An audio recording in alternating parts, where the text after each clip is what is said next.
Abram no livro de João, capítulo 8,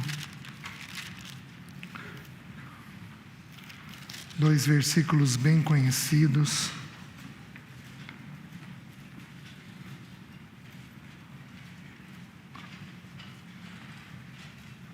João, capítulo 8, versículo 32 e versículo 36. João 8, 32 e 36. A palavra de Deus nos diz assim: e conhecereis a verdade, e a verdade vos libertará. Depois o versículo 36. Se, pois, o Filho vos libertar, verdadeiramente sereis livres. Vamos orar mais uma vez? Obrigado, Senhor, por essa porção da Tua palavra e obrigado pelas verdades escondidas nela. Obrigado por tudo aquilo que o Senhor tem como propósito na Tua palavra. Senhor, pedimos em nome de Jesus que o Senhor nos ajude. Pedimos em nome de Jesus a Tua ajuda. Pedimos em nome de Jesus o Teu socorro, a Tua graça para compreendermos o que o texto bíblico diz. Nos ajuda, nós pedimos, em nome de Jesus. Amém. Meus irmãos, o meu alvo seria chegar em 2 Timóteo capítulo 3. Existe uma lista de pecados descrita em 2 Timóteo, que, se possível, eu gostaria de estudar com os irmãos, mas eu não sei se vai ser possível.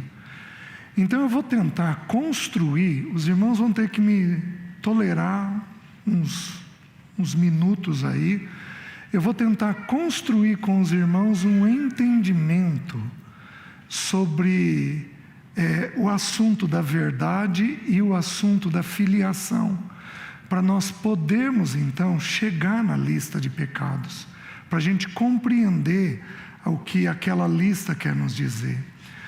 Quando nós falamos do tempo dos fins, qualquer pai ou mãe minimamente responsável, a apreensão nossa são os filhos.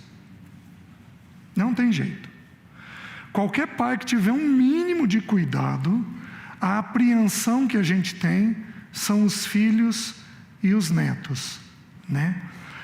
Inclusive, os textos bíblicos das duas famílias, o irmão Bernardo leu agora de manhã, o texto bíblico de Lucas 17, se referindo à família de Noé e à família de Ló, a gente vê na família de Noé uma tragédia razoável, mas na família de Ló uma tragédia monstruosa, colhido na vida dos filhos. Então eu queria trabalhar com os irmãos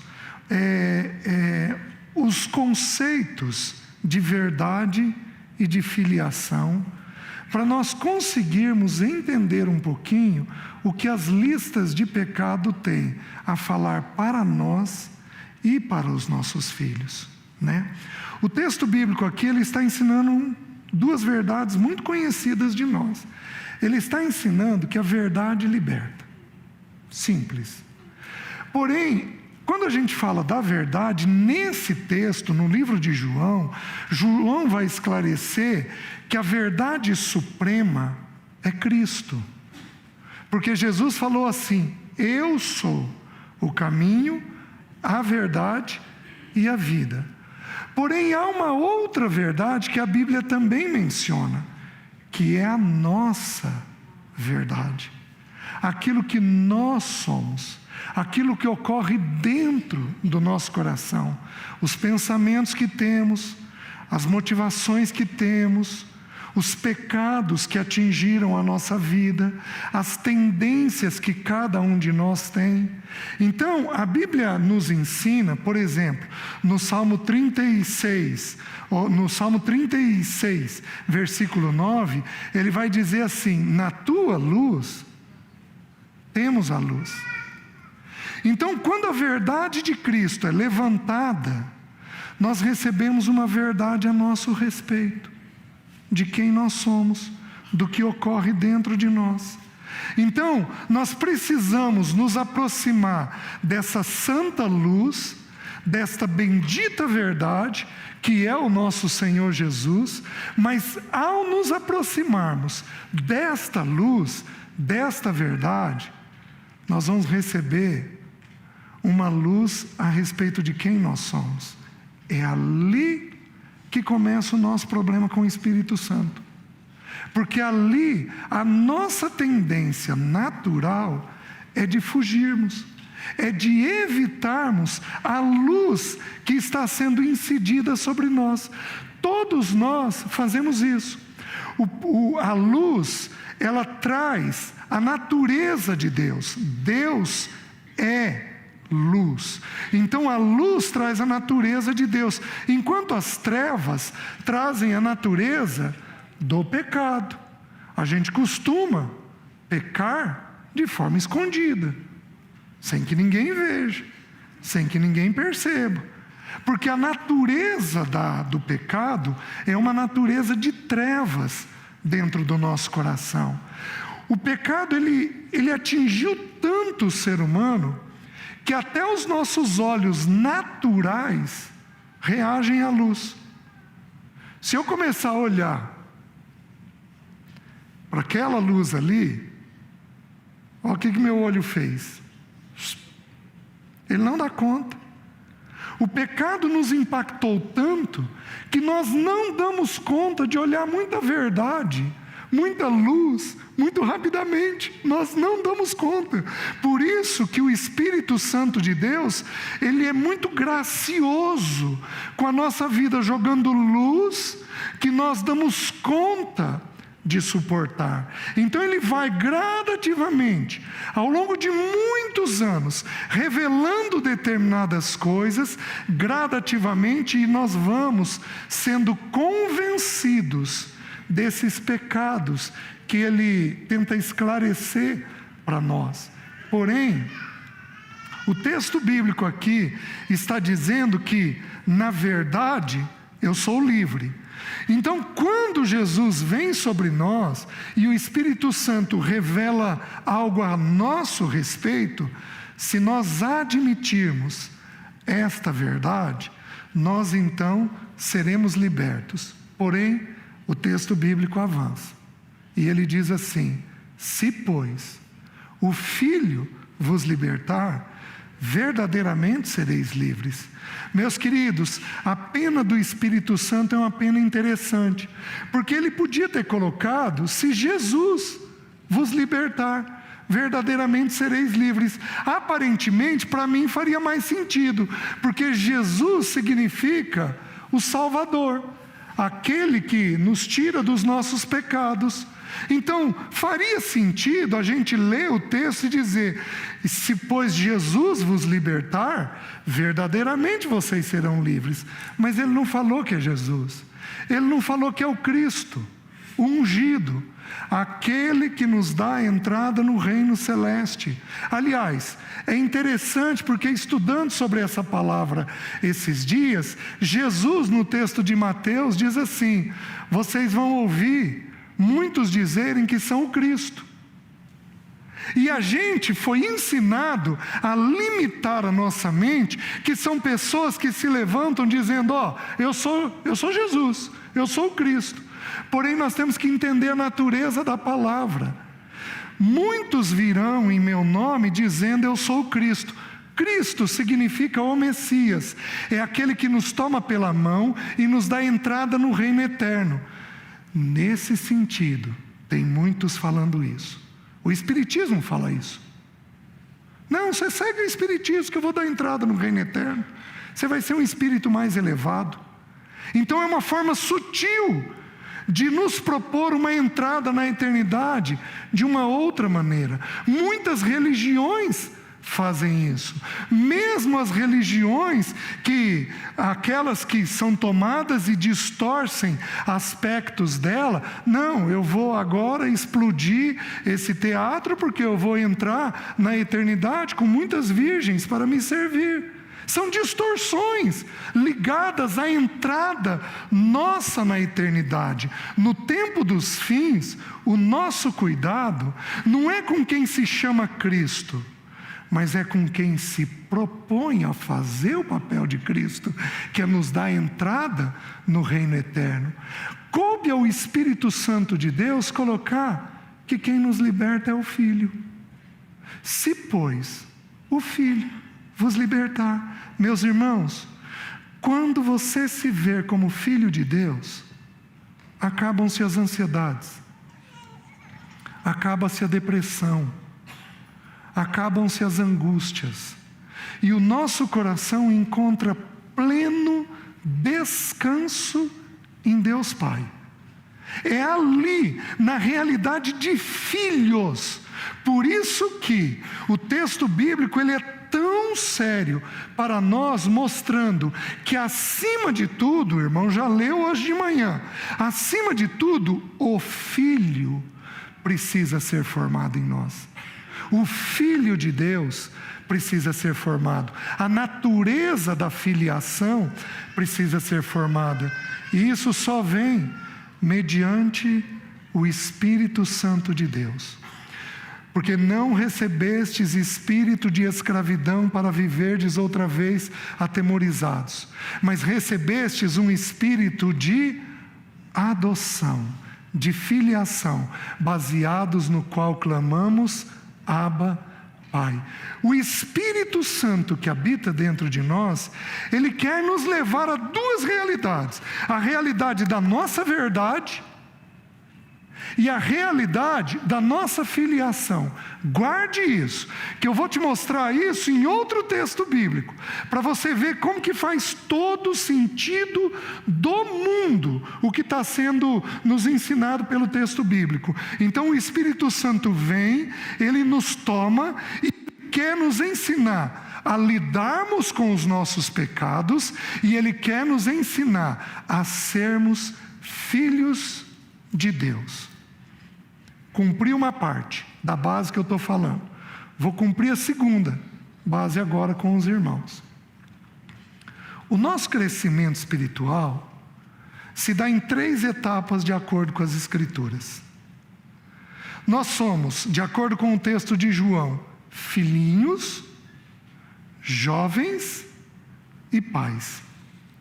Se eu dividir a vida do nosso Senhor Jesus, a vida cronológica dele, no texto bíblico, eu tenho a vida dele de 0 a 12, com uma menção aos 2 anos de idade, quando ele volta do Egito.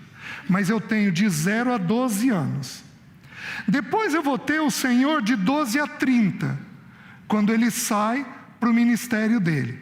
Depois eu tenho ele dos 30 até a morte na cruz, e ele sendo assunto aos céus. Então eu tenho a vida do Senhor dividida em 3 etapas.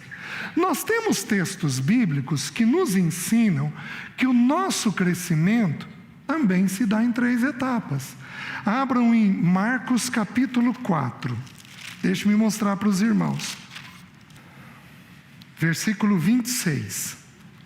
O texto diz assim: Marcos 4, 26. Disse ainda: o reino de Deus é assim como se um homem lançasse a semente à terra, e depois dormisse e se levantasse de noite e de dia, e a semente germinasse e crescesse, não sabendo ele como. A terra por si mesmo frutifica, aos 3 estágios: primeiro a erva, depois a espiga, e por fim o grão cheio da espiga. E quando o fruto já está maduro, logo se lhe mete a foice, porque é chegada a ceifa. Aqui o texto está nos ensinando que são 3 etapas: a erva, a espiga e o grão cheio, a espiga cheia, o grão cheio na espiga, certo? 3 etapas, deu para ver claramente. Abram em João 15, 3 etapas. Vejam um texto bíblico. Versículo 1. Eu sou a videira verdadeira e meu Pai é o agricultor. Todo ramo que estando em mim não der fruto, ele o corta. E todo que dá fruto, limpa, para que produza mais fruto ainda. Versículo 5. Eu sou a videira, vós os ramos. Quem permanece em mim e eu nele, esse dá muito fruto, porque sem mim nada podeis fazer. Então o texto ensina no versículo 2, fruto, mais fruto, e no versículo 5, muito fruto. 3 estágios do crescimento nosso. Mas agora, eu quero que os irmãos prestem atenção no texto de 1 João, que eu vou considerar o texto talvez mais esclarecedor dessas 3 etapas do crescimento nosso. 1 João, capítulo 2, versículo 12, o texto bíblico diz assim: Filhinhos, eu vos escrevo porque os vossos pecados são perdoados por causa do seu nome. Pais, eu vos escrevo porque conheceis aquele que existe desde o princípio. Jovens, eu vos escrevo porque tendes vencido o maligno. Filhinhos, eu vos escrevi porque conheceis o Pai. Pais, eu vos escrevi porque conheceis aquele que existe desde o princípio. Jovens, eu vos escrevi porque sois fortes, e a palavra de Deus permanece em vós, e tendes vencido o maligno. Meus queridos, 3 estágios: filhinhos, jovens e pais. Só que agora com descrição desses estágios. Os pais, eles têm repetido a mesma descrição. Os jovens, eles têm acrescentado, mantido a primeira descrição e acrescentado mais 2 coisas. Mas os filhinhos, que é a primeira etapa, que é onde eu quero gastar um tempo com os irmãos. Esta etapa são descritas 2 coisas. E olha se não tem tudo a ver com o texto de João. A verdade vos libertará. Se conhecer o Filho, vocês serão verdadeiramente livres. Olha o que ele está falando. Ele está dizendo aqui: filhinhos, eu vos escrevi porque os vossos pecados são perdoados. Depois, filhinhos, eu vos escrevi porque conheceis o Pai. Então eu vou trabalhar com os irmãos uma ideia para o tempo dos fins. Quando você constrói um prédio, uma coisa é você ter um problema no telhado do prédio. Outra coisa bem diferente é você ter um problema na fundação do prédio. Preste atenção. A primeira etapa da vida cristã precisa ser bem feita. A etapa do início precisa ser bem feita. E aí eu vou dizer sem medo de errar. Nós, pais, às vezes não temos essa etapa bem feita, e muitas vezes nós não fazemos essa etapa bem feita na vida dos nossos filhos. Então eles desenvolvem um início da vida cristã sem muita clareza. Nós somos tomados por um entendimento, todos nós, de que se os nossos filhos servirem ao Senhor de alguma maneira, na adolescência e na juventude, tudo está caminhando bem. Mas isto é uma ilusão e uma mentira. Porque caminha bem no início da carreira cristã, quando os nossos filhos sabem identificar quais são as suas tendências pecaminosas.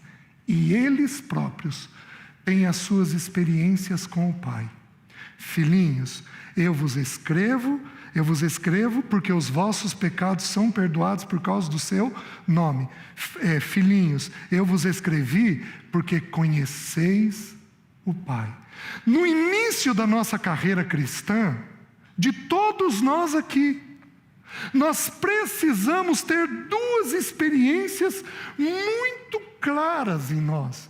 Nós precisamos identificar quais são as nossas tendências pecaminosas. E nós precisamos ter experiências com a intervenção do Pai. Os irmãos estão entendendo? O que acontece quando isso não é bem feito? O que é bem feito? Quando não é feito com graça. Quando é feito de forma pesada, dura, ou até negligente, os nossos filhos não têm clareza do que ocorre dentro deles. E aí, eles são, ou nós, ou eles, mal preparados para o tempo dos fins. Porque o tempo dos fins é um tempo de despertamento de alguns pecados. Eu não sei se vai dar tempo para a gente fazer isso, mas quando você compara a primeira lista de pecados, a Bíblia traz muitas, se não me engano 10 ou 11. Quando você compara a primeira lista de pecados que Jesus descreveu apenas no livro de Marcos, 12 pecados descritos no livro de Marcos, e você compara com a lista de 2 Timóteo capítulo 3, a lista do tempo dos fins, elas são completamente diferentes. Mas completamente diferentes. E o irmão Bernardo foi muito feliz quando ele usou o exemplo do orgulho gay. Porque no tempo dos fins, o orgulho, o envaidecimento, o egoísmo, a falta de afeto são as tônicas do tempo dos fins. Então nós precisamos entender que para nós e que para os nossos filhos, para viver o tempo dos fins, nós temos que ter o tempo do início muito bem estabelecido dentro de nós. Por quê? Porque o tempo dos fins serão tempos de muitos pecados. E se você não sabe identificar as tendências do seu coração, você pode ser tomado e absorvido por esse tempo. Os irmãos estão entendendo? Do meu ponto de vista, isto é o que ocorre com os nossos filhos quando eles entram na faculdade. Eles entram na faculdade e o mundo descortina para eles. E se eles não têm uma boa compreensão das suas tendências, das suas clarezas, eles não têm uma boa clareza das suas fraquezas, eles vão sendo engolidos pelo sistema. Meus queridos, se eu pudesse usar um comparativo, o mundo é como um buraco negro. Sabe esse buraco negro das galáxias? Que vai engolindo tudo que tem ao redor. O mundo ele é assim. Ele é um sistema que vai sugando quem estiver perto dele. Ele suga tudo aquilo que estiver perto dele. O que nos livra disso? Um bom início na carreira cristã. Deixa eu fracionar para os irmãos a palavra filhinhos. Deixa eu estudar um pouquinho ela. Primeira coisa que nós e os nossos filhos precisam entender: que eles têm alguns pais. Naturalmente falando, eles têm um pai e uma mãe. Espiritualmente falando, eles têm alguns pais, todos nós. O primeiro pai que nós temos, vamos lembrar, o filho nas Escrituras, ele revela o pai. Essa é a natureza do filho, é de revelar o pai. Jesus falou isso. Ô Filipe, olha o que Filipe falou.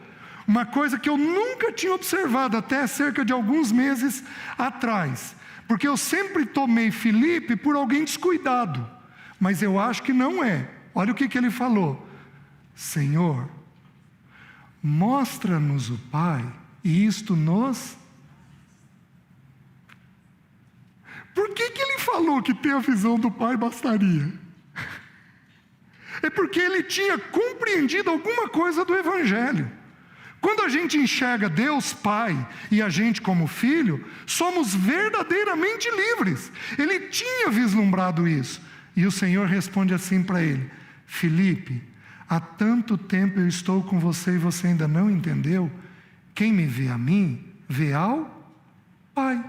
Meus queridos, o Filho, ele existe nas Escrituras para revelar a natureza do Pai. Só que nós precisamos entender, e precisamos olhar isso para as nossas vidas e ensinar para os nossos filhos. Nós temos alguns pais. O primeiro pai que nós temos é o diabo. Vós sois filhos do diabo, porque ele vive mentindo desde o princípio, porque ele é o pai da mentira. Quem aqui nunca mentiu? Levanta a mão para mentir pela primeira vez.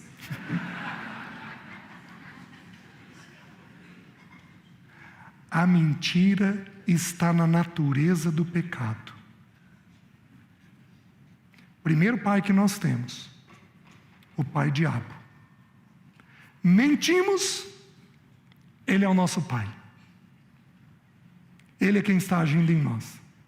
É a única expressão para Satanás com relação a pai. Ele é pai da mentira. E é interessante que a palavra pai usada para o diabo é a mesma palavra pai usada para Deus Pai. Provedor, nutridor, sustentador. Então, se tem uma coisa que o diabo quer fazer nas nossas vidas, é prover mentiras. Seja certezas na nossa mente mentirosas, seja atitudes de mentira nossa com os outros. Satanás, ele quer prover isso. Por quê? Porque onde há mentira, não há o Espírito Santo da verdade. Quando o Espírito Santo vai nos enchendo, a primeira coisa que ocorre é que nós temos a coragem de lidarmos com a nossa verdade. Os irmãos estão entendendo? Então, Satanás, ele se tornou o provedor, o nutridor, o sustentador da mentira, porque ele sabe que enquanto nós acreditarmos em mentiras ou falarmos mentiras, nós estamos longe do Espírito Santo de Deus. Primeiro pai que nós temos. Segundo pai que nós temos, nós somos filhos de Adão. A palavra não diz que Adão é o nosso pai com clareza, nem diz que nós somos filhos dele com clareza, mas nós entendemos isso. Em Romanos diz que o pecado entrou no ser humano por causa de um homem, e assim todos se tornaram pecadores. Por que eu e você temos a natureza do pecado dentro de nós? Porque nós somos filhos de Adão. E por sermos filhos dele, nós temos essa tendência. E aí você precisa entender que no novo nascimento, esta tendência não é tirada. Essa tendência ainda está lá. Mas no novo nascimento é acrescentada a natureza divina, de tal forma que nós temos duas naturezas dentro de nós depois do novo nascimento. Nós temos a natureza pecaminosa e nós temos a natureza divina, e ambas brigam entre si. O Espírito milita contra a carne. Nos ensina o texto com muita clareza, mas muita clareza. Vai nos ensinando o texto de Gálatas, o texto de Romanos, que os dois fazem oposição entre si. Então, por que eu sou pecador?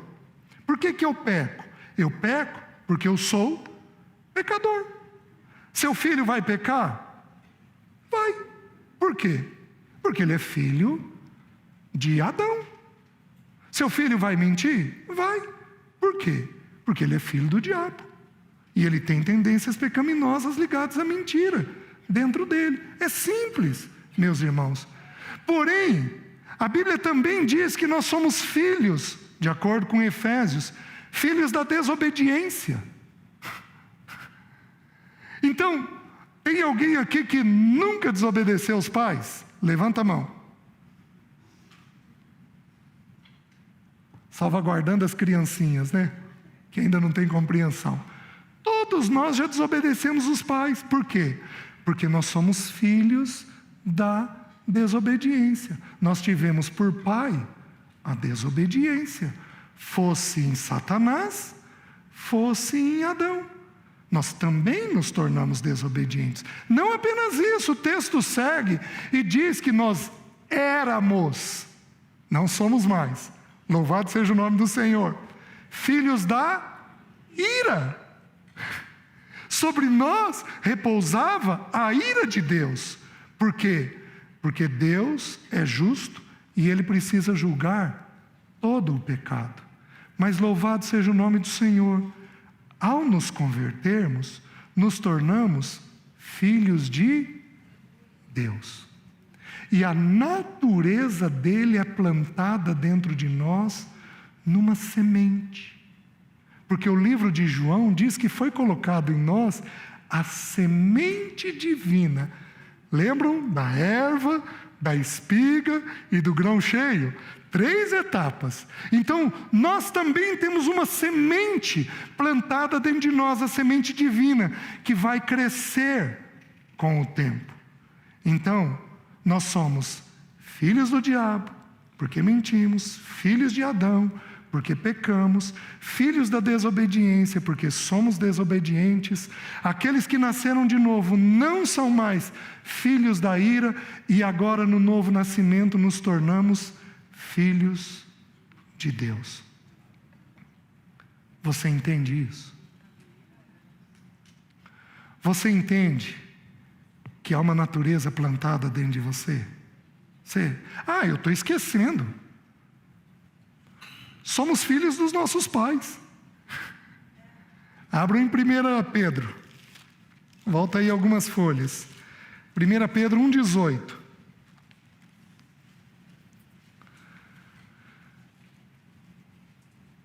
Sabendo, 1 Pedro 1,18, sabendo que não foi mediante coisas corruptíveis, como prata ou ouro, que fostes resgatados do vosso fútil procedimento, que os vossos pais vos legaram.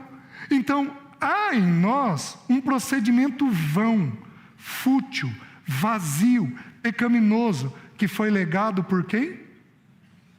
Pelos nossos pais. Quem aqui já foi um pai duro demais com seus filhos? Levanta a mão. Levanta alto. Se a gente for olhar, é porque alguns de nós tivemos pais duros demais, rígidos. Por que algumas casas aqui o problema é a rigidez, a braveza? Por que outras casas o problema é a mentira? Por que outras casas o problema é a sexualidade? Por que em outras casas o problema é a falação demasiada? Por que em outras casas o problema é o enfrentamento de autoridade? Meus queridos, por que nós mudamos as tendências pecaminosas de casa para casa? Porque cada um de nós viveu num sistema familiar que tinha alguns tipos predominantes de pecados dentro dele. Faz sentido para os irmãos? Nós nascemos pecadores, mas para onde esse pecado vai canalizar ou não, está diretamente ligado ao ambiente que nós vivemos. É simples assim, mas o fato é que somos pecadores. Aí entendam a minha mente, entendam o que eu estou querendo transmitir para os irmãos. No tempo dos fins, o texto bíblico diz assim: sabe, porém, isso, que sobrevirão tempos difíceis nos últimos tempos, pois os homens serão, primeira coisa, egoístas. Agora, você quer ver uma coisa? Tem pais aqui que protegem demais os filhos? Quem aqui tem uma tendência de proteger demais? Antes de você levantar a mão, deixa eu explicar o que é proteger. Proteger é fazer pelo filho o que ele já tem condições de fazer. Quem aqui protege o filho? Oh, olha quanta mãozinha. Aí, você fica protegendo ele e você não quer que ele caia no pecado dos tempos do fim. Mas você protege ele demais e cria um sujeito fraco, que não dá conta de lidar com a oposição e com o enfrentamento da vida. Mas alguns protegem. Tem alguns aqui que mimam seu filho. O que é mimar o filho? Mimar o filho é fazer toda a vontade dele. Tem alguém aqui que faz isso? Levanta a mão. Esse é mais difícil de admitir, né? Tem uma corajosa ali que admitiu. Aí você quer que o seu filho seja livre do tempo dos fins. Como é que ele vai ser livre do tempo dos fins se você produz esse pecado dentro dele? Ele não vai ser nunca. Então nós precisamos rever a base da formação, tanto nossa quanto da nossa casa, e começarmos a estabelecer as verdades que estão ocorrendo dentro de nós, dentro do nosso sistema familiar. Por quê? Porque se você não enfrentar a verdade que está ocorrendo, você não chega na filiação de um jeito adequado. Porque primeiro vem a verdade, para depois vir a santa verdade da filiação. Primeiro a gente recebe luz, para depois recebermos uma compreensão maior desta filiação que nós temos no Senhor. Por isso o texto bíblico começa dizendo: filhinhos, eu vos escrevo, porque os vossos pecados são perdoados por causa do seu nome. Então, o que nós precisamos fazer? Nós precisamos identificar quais são os seus pecados. Levanta aí 3 pecados seus. Levanta aí na sua mente. 3 pecados. Estou sendo bom. Levantou? Compartilha com quem está do seu lado.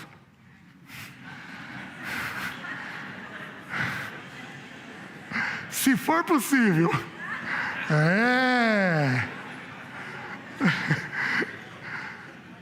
Começou a ficar difícil.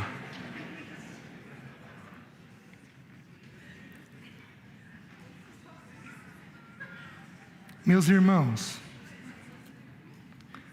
entendam o que está sendo feito. Se nós, como casal, não conseguimos estabelecer os nossos pecados, como é que nós vamos fazer isso com os nossos filhos? Eles ficam mal preparados para o tempo dos fins. Porque o filhinho tem que identificar pecado. Ele tem que saber qual é o pecado. Então, nós pais damos um santo modelo de humildade e de humilhação, identificando os nossos pecados e podendo então ajudar os nossos filhos a identificar os pecados deles. O que acontece no tempo dos fins? Eles naturalmente se afastam dos pecados próprios do tempo dos fins. Os irmãos estão entendendo? Mas não apenas isso. Ele diz que os filhinhos precisam também ter experiências com a paternidade de Deus. Quem aqui tende a ser muito bondoso em excesso com os filhos? Levanta a mão. Ou muito serviçal? Levanta a mão. Quem é muito serviçal com os filhos? Levanta alto, por favor. Isso, Deixa eu falar uma coisa para vocês, irmãos. você se torna muito serviçal, o filho, ele recebe da tua paternidade, mas ele não consegue receber da paternidade de Deus. Porque você entra na... Não, eu já volto. Entra na frente de Deus. Então Deus quer dar para o teu filho uma experiência, onde Ele é o Pai, onde Ele vai suprir, vai nutrir, vai trazer alguma coisa, mas você entra na frente impedindo que Ele tenha as experiências particulares dele com o Pai. Os irmãos estão conseguindo compreender? Então, para nós termos uma base de fé cristã, de início de fé cristã, boa, sólida, preparada, nós temos que ter estas duas experiências. Eu louvo ao Senhor, porque na minha infantilidade espiritual, eu vivi essas realidades. Eu me lembro, eu me converti com 15 anos. Com 17 anos eu tive a minha primeira experiência com a paternidade de Deus. Eu era um menino, com 17 anos eu tinha o tamanho que eu tenho hoje. E eu andava para ir para a faculdade. Eu andava cerca de uns 40 minutos de ida, 40 de volta, 2 vezes por dia. Você imagina um adolescente fazendo isso. Eu morria de dó do dinheiro do meu pai. Então, eu pedia o mínimo para ele, e muitas vezes faltava. Teve um dia que eu estava com uma fome, mas uma fome, e eu fui comendo bandejão da universidade, no restaurante universitário. E aí, eles tinham tido uma greve e estavam retomando. Eu acho que eles não tinham alcançado o que queriam. Eu fui tão mal servido, mas tão pouquinho, e eu com tanta fome. Foi a primeira vez que eu virei para Deus e falei assim: Deus, que vontade de comer um pedaço a mais de carne. Meus queridos, a menina que estava do meu lado, que eu nunca vi na vida, virou para mim e falou: moça, eu não quero meu frango, você quer? Imagina! Hoje eu olho para trás no texto bíblico e eu vejo a provisão. Teve uma ocasião que eu saindo de Londrina, aí eu já era um homem, já tinha meus 2 filhos, eu devia estar com 31, 32 anos. Eu fazia tudo muito apressado. Eu saindo de Londrina, na avenida, todo mundo andando, eu andando na velocidade que todo mundo estava andando, de repente o carro da frente sai e me deixou uma velhinha. E aí eu atropelei a velhinha. Ela pegou no capu, veio no vidro, derrubou. Naquela época não tinha SAMU, não tinha nada. Meus irmãos, eu tenho certeza que foi um anjo. Um rapaz de moto parou. Ninguém parou. Ninguém parou. Eu nunca tinha vivido uma situação daquela. O rapaz de moto parou, veio até mim e falou: vamos levar ela para o hospital? Ele ficou comigo 5 horas, entre pegar ela, pôr no carro, entrar no carro, levar para o hospital evangélico de Londrina, passar pelos exames. A mulher estava bêbada. Até descobrir que a incoerência dela era bebida, levou um tempo enorme, porque eles achavam que ela tinha batido a cabeça. Aí descobriram que ela tinha bebido. Esse rapaz pegou a mulher comigo, achamos a casa dela, eu devolvi ele para a moto, eram umas 11 horas da noite. Não me deu telefone, não pedi telefone, nunca mais vi na vida, não perguntei o nome dele. Eu tenho certeza que foi uma provisão de Deus Pai na minha vida, me ajudando a resolver um problema que eu não teria condições de resolver bem sozinho. Ele me pôs para pensar. O rapaz, você precisa de experiências com a paternidade de Deus. Por que você acha que Deus te deixa passar alguma necessidade? Você acha que é porque Deus tem prazer em você como filho ter necessidade? Imagina! É porque Deus está te dando uma ocasião, na necessidade, de descobrir a paternidade dele, de pôr o joelhinho no chão, de pedir pelo Espírito Santo, para que o Espírito Santo te revele o Filho e o Pai, que é o grande ministério do Espírito Santo. Ele não fala de si mesmo, por isso, desconfiem de lugares que falam em demasia do Espírito, porque o Espírito, quando ele está presente, ele revela o Filho e o Pai. Ele revela a doce pessoa do Senhor e ele revela a filiação que nós temos em Deus. Os irmãos estão entendendo? Então nós precisamos, com urgência, revermos se a base nossa é sólida. Porque nós podemos passar uma vida inteira como criancinhas em Cristo. Se eu tomasse o tempo cronológico, eu diria que os 12 primeiros anos de vida cristã deveriam corresponder ao período de filiação. Então nós passaríamos os 12 primeiros anos da nossa vida cristã fazendo o quê? Identificando os nossos pecados de origem. Aliás, quando nós estudamos o ministério do apóstolo Paulo teve 33 anos de ministério depois da conversão dele. Nós não sabemos com exatidão, mas vai entre 10 a 12 anos o primeiro período. Sabe onde é que ele ficou? Na casa dos pais, em Tarso. Ele ficou lá na casa dos pais. O que ele ficou fazendo lá? Filhinhos, eu vos escrevo porque os vossos pecados são perdoados. Por que o Espírito Santo de Deus levou um homem adulto à casa dos pais de volta? Que desperdício! Um homem como ele, 12 anos na cidade dos pais. Por que ele fez isso? Por que o Espírito Santo fez isso? Porque ele precisava construir de forma sólida a primeira etapa da vida cristã dele, onde ele entende quem ele é, que ele é pecador, onde ele entende que ele tem um Deus e Pai. Se não me engano, 32 menções, a grande maioria pela boca de Paulo, o Deus e Pai, o Deus e Pai, o Deus e Pai. Então, meus queridos, essa etapa tem que ser sólida. A questão é, você sabe identificar com clareza os seus pecados? Então eu vou dar uma sugestão, mas vai ser muito rapidamente que nós vamos fazer isso. Abram em Marcos capítulo 7.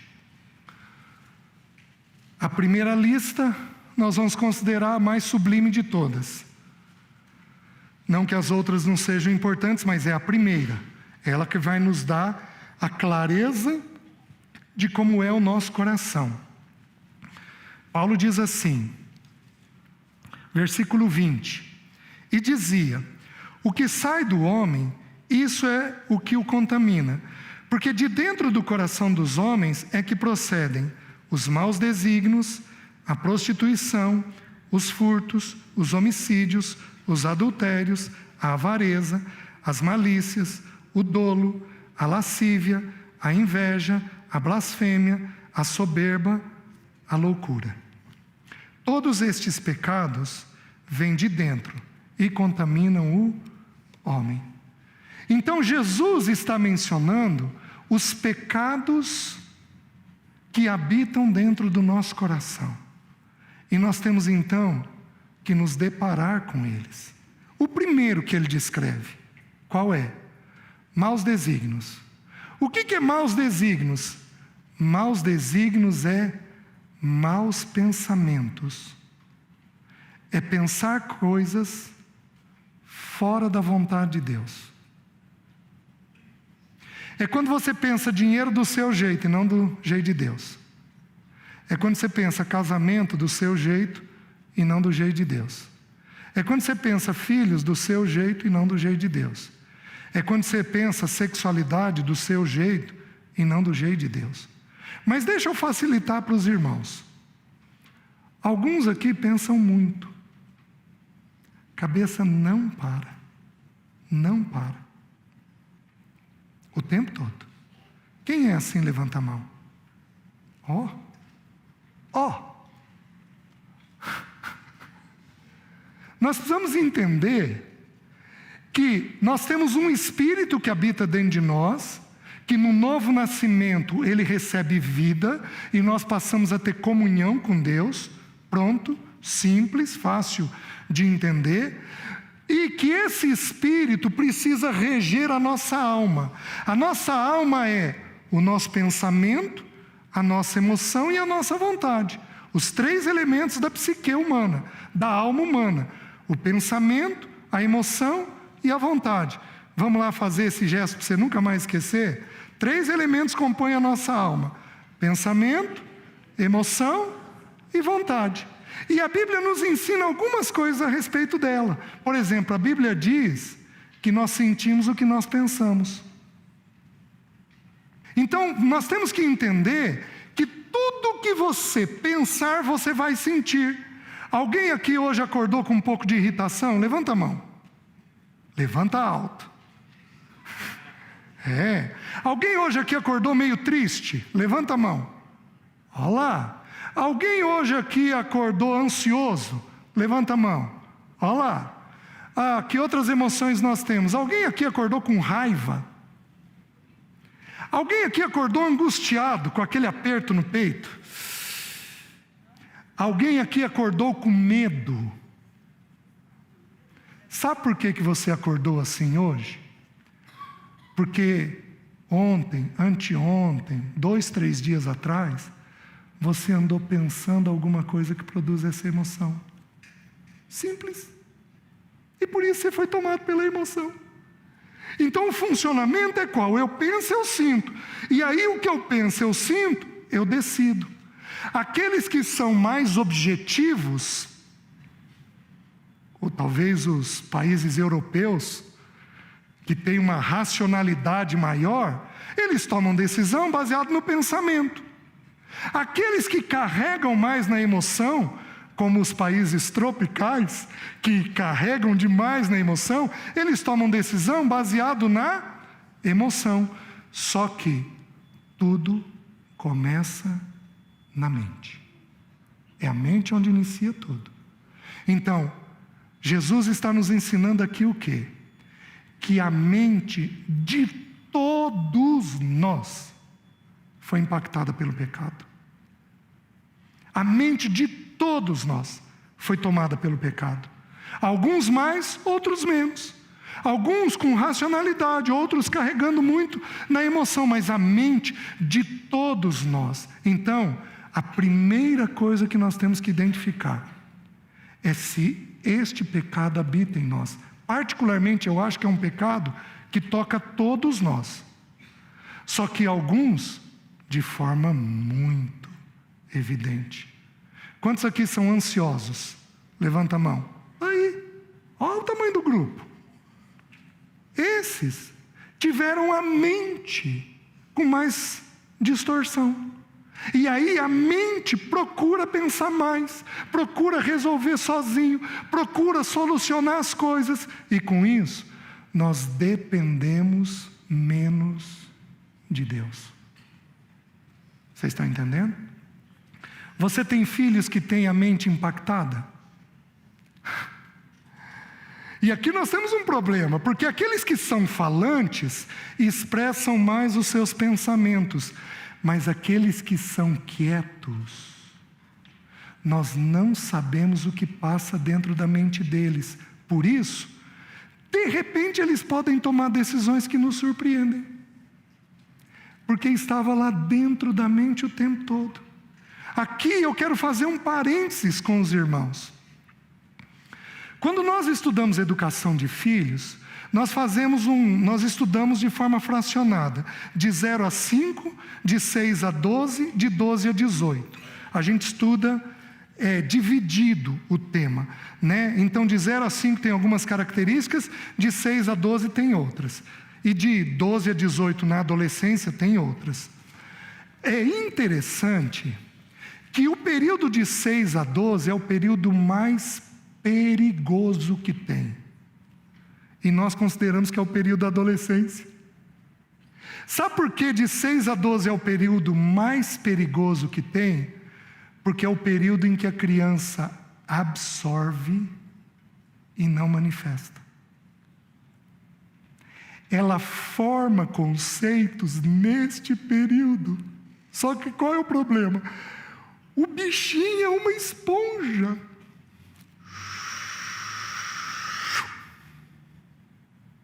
Ele vai sugando, sugando, sugando, sugando. E como ele está dentro de casa, jogando videogame, o futebolzinho lá que ele joga quietinho, tranquilo, é obediente, vai e volta com a gente acha que está tudo em ordem. Só que o que nós desconsideramos é que o primeiro pecado impactou a mente.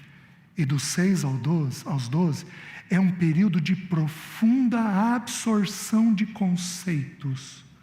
Conceito ético, moral, de sexualidade, de dinheiro, de certo e de errado, vai entrando neste período. Aí eles entram aos 12 anos e viram uma chavinha. E a gente diz assim, nossa, período da adolescência é difícil, né? Ele só está pondo para fora o que ele pôs para dentro. Os irmãos estão compreendendo? A gente simplesmente não percebe porque achou que estava tudo em ordem. E não estava em ordem. Então nós precisamos compreender que a mente, ela é a que recebe o primeiro impacto do pecado. E ali nós vamos formando conceitos dentro dela.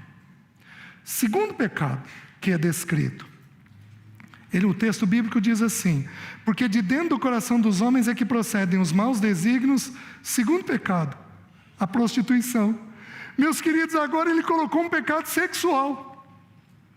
E quando você estuda a lista de pecados, com exceção, se não me engano, de 2 ou 3 listas, todas mencionam o pecado sexual.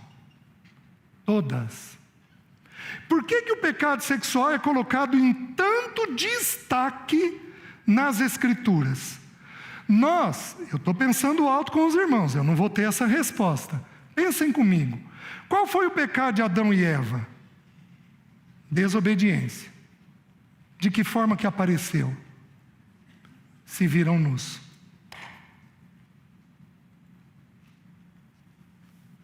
Há um tempo atrás, eu peguei o irmão Romeu, eu não consigo entender. O Romeu me deu uma resposta muito boa, que faz muito sentido. O Romeu falou assim: César, eles perderam a glória de Deus, por isso eles tiveram que se cobrir. Porém, na prática a gente vê o seguinte, que o pecado sexual é um pecado que impacta toda a humanidade. Toda a humanidade. Toda a humanidade. Toda. Que vai desde coisas simples até coisas gravíssimas. Então, o segundo pecado que o Senhor menciona é o pecado da prostituição. A palavra prostituição é igualzinho à palavra imoralidade no grego. É uma palavra que toca muitas coisas, que toca em muitos assuntos. Então, ele não é uma palavra fechada, é uma palavra que abrange todas as formas de sexualidade que você imaginar. Todas as formas. Hoje, talvez a mais comum seja para nós a pornografia, que é uma forma de sexualidade. Mas a gente tem muitas formas de sexualidade. A questão é, você tem tendências? Existem tendências sexuais em você? Se existem, você precisa identificar. Você tem tendências sexuais na sua família de origem? Se tiver na sua família de origem, tome mais cuidado, porque Deus estabeleceu um princípio de que a maldição repete até a 3ª e 4ª geração. Quando nós estamos em Cristo, a maldição é cessada. Nos convertemos, a maldição é cessada. Porém, eu preciso permanecer em Cristo. Porque se eu saio de Cristo, eu gasto 1, 2, 3 meses sem Cristo, os pecados que existem no meu coração vêm para fora, naturalmente. Os irmãos estão entendendo? Então nós precisamos identificar. Tem pecados sexuais na sua vida? Se você não identificar, vai ser difícil de ajudar o filho a identificar. Que mais? O 3º pecado que ele coloca: maus desígnios, prostituição, os furtos. O que é furto? Furto é pegar alguma coisa de alguém.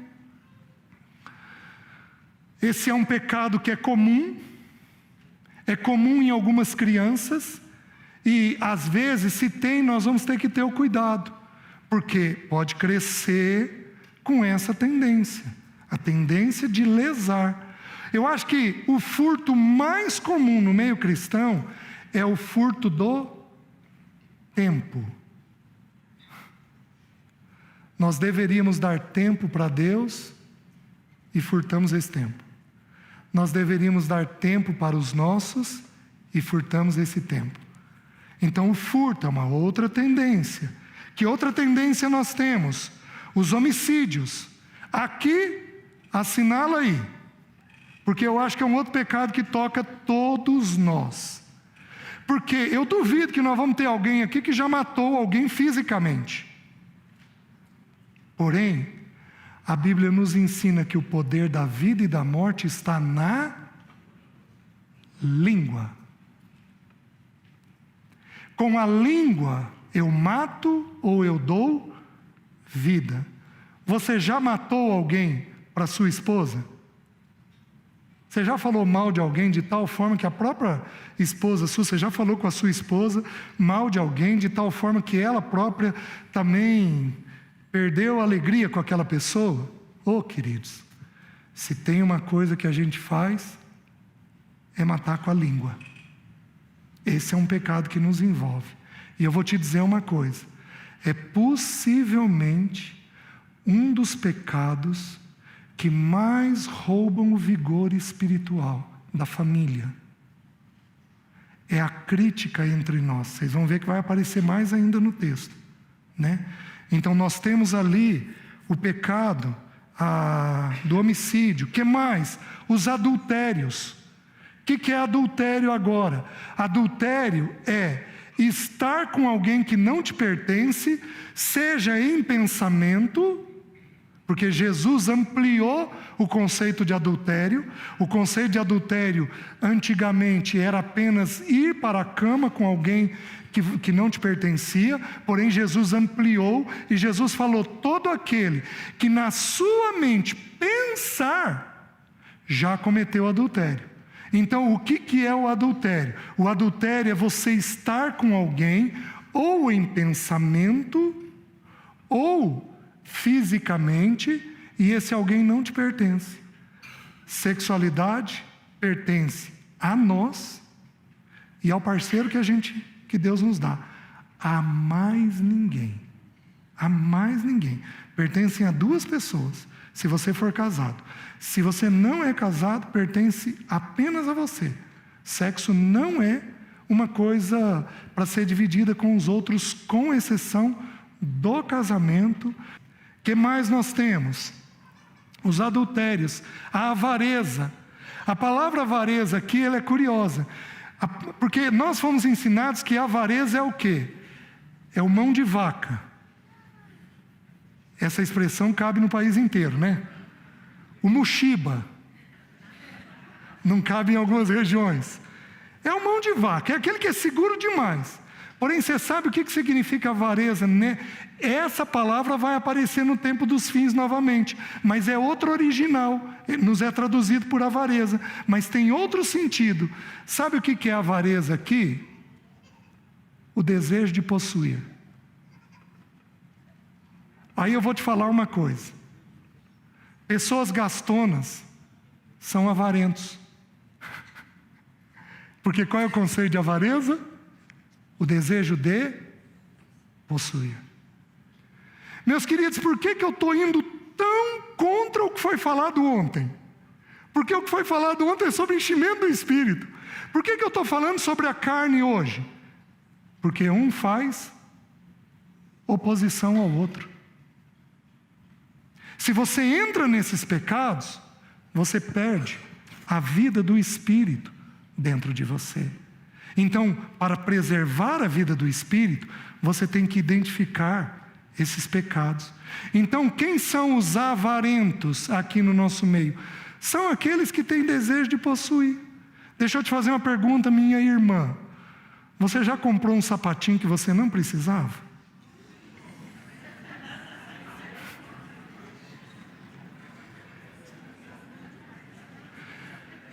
A diferença para nós homens só é diferente no tamanho da compra.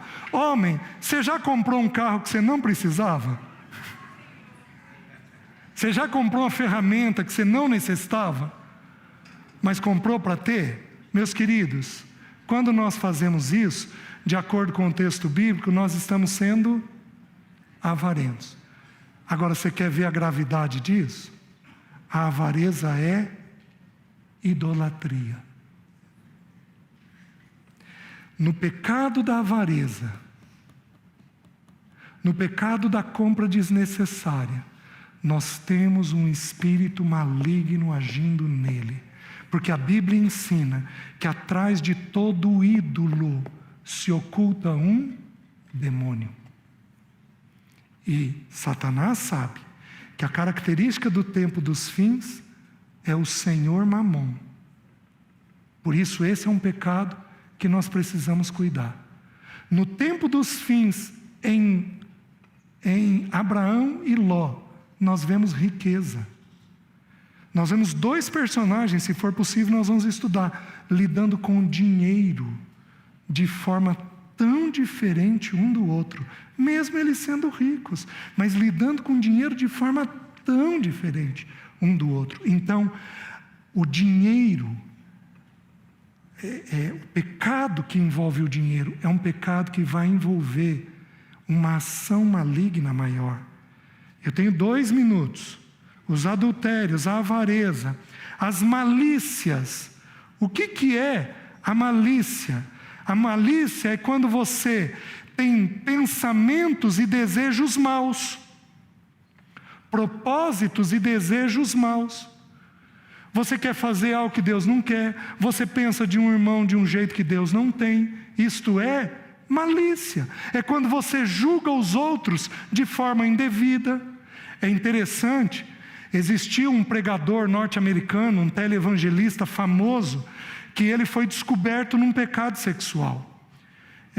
Quando você investiga as últimas mensagens daquele irmão, ele condenava as prostitutas de um jeito severo nas pregações, mas de um jeito severo.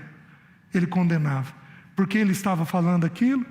Porque ele próprio estava vivendo em pecado. Então ele estava sendo malicioso.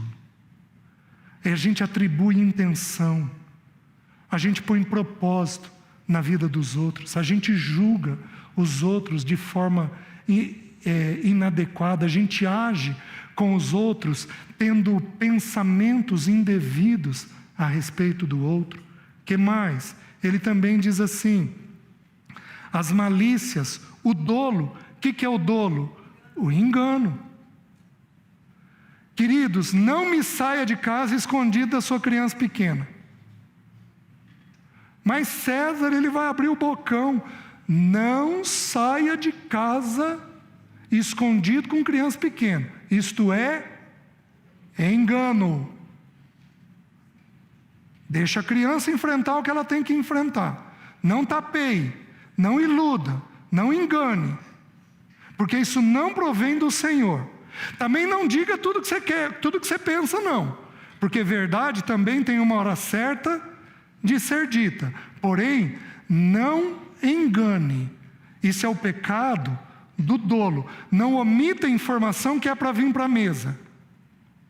Não omita informação que é para vir para a mesa. Isso é pecado. Pecado do engano. O que mais nós temos? O dolo, a lascívia. O que é a lascívia? A lascívia é uma luxúria desenfreada, é uma libertinagem. Novamente, toca num pecado sexual. Pessoas que misturam dinheiro e sexo, fazendo com alto nível aquele pecado. Se é que eu posso dizer que um pecado é de alto nível, né? Colocando dinheiro. Por isso a palavra luxúria, ela é uma palavra ligada à sexualidade. Meus queridos, são, se não me engano, 12 ou 13 palavras. 3 já são sexuais. Porque é um impacto muito forte sobre os nossos corações. Que mais? A inveja. O que é inveja? Olha que sentido que tem a palavra inveja. Cheio de labores. Fadigas. Sabe o que é o invejoso? O invejoso é o sujeito que põe o olho em você e diz: nossa, olha onde é que ele está. Nossa, olha o que ele está fazendo. Nossa, olha o carro que ele comprou. Como é que será que ele comprou? Está pago ou não? Eu já peguei pessoas que entram no carro de irmãos e vão olhar o documento para saber se está pago ou não. Sabe qual é o nome disso? Inveja. Eu vou definir inveja para você. É quando você não fica alegre com a conquista do irmão. Você não vira e, graças a Deus, irmão, que coisa boa isso. Aí nós podemos invejar o marido, a mulher, os filhos, os títulos, os bens, o que ele tem, a estabilidade, a saúde. Todos nós temos essas tendências dentro de nós. Que mais? A inveja, a blasfêmia. A blasfêmia é falar algo de alguém que não constitui verdade. Podemos fazer isso com Deus e podemos fazer isso uns com os outros.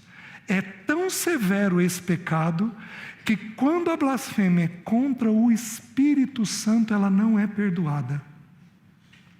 Porque o Espírito Santo é tão dócil, é tão gentil, ele é tão amigo, ele é tão presente, ele é tão consolador, que é como ferir uma pessoa muito sensível.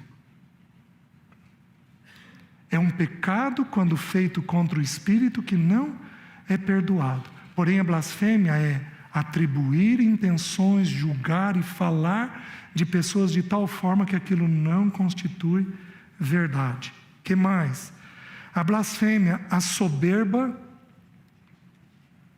que é uma altivez. Este pecado aparece muito no tempo dos fins.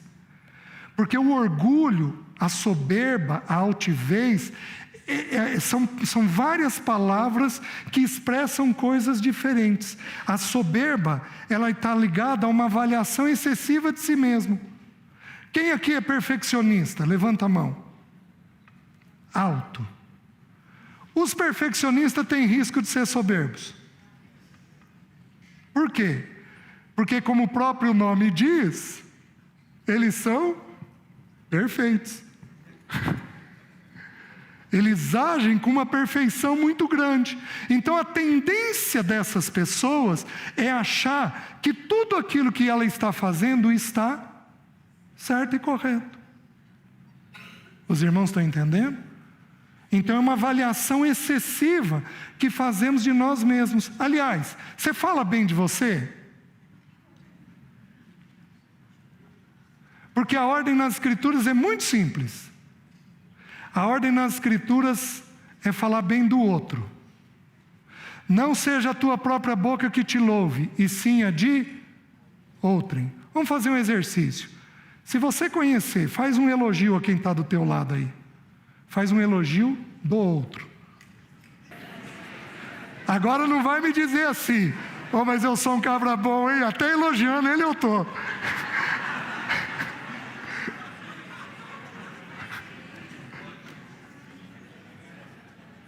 E o último pecado, loucura. Sabe o que é a palavra loucura?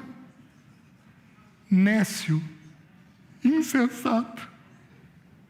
Se não aprendermos a ver os nossos pecados, cairemos naquela porção das noivas que eram nécias. O último pecado descrito. Os irmãos estão entendendo? Então o desafio, meus irmãos, quando a gente fala de pecado, vocês me perdoem os 8 minutos que eu tirei a mais. Eu preciso que os irmãos entendam o que está tentando ser ensinado. A primeira fase da nossa carreira cristã, nós sabemos identificar os nossos pecados. Quando fazemos isso, estamos melhor preparados para o tempo dos fins. Amém? Curva sua cabeça. Deixa eu orar. Senhor, obrigado pelo teu amor e pela tua bondade. Obrigado pela maneira pela qual o teu Espírito Santo tem dirigido cada reunião. Obrigado pela maneira pela qual o teu povo tem recebido a tua palavra. Senhor, com graça, baseado na tua graça, nos ajuda a dar nome aos nossos pecados. E nos ajuda a vencermos ele. Nos ajuda a termos uma carreira cristã sólida, preparada para o tempo dos fins. Nós oramos em nome de Jesus. Amém.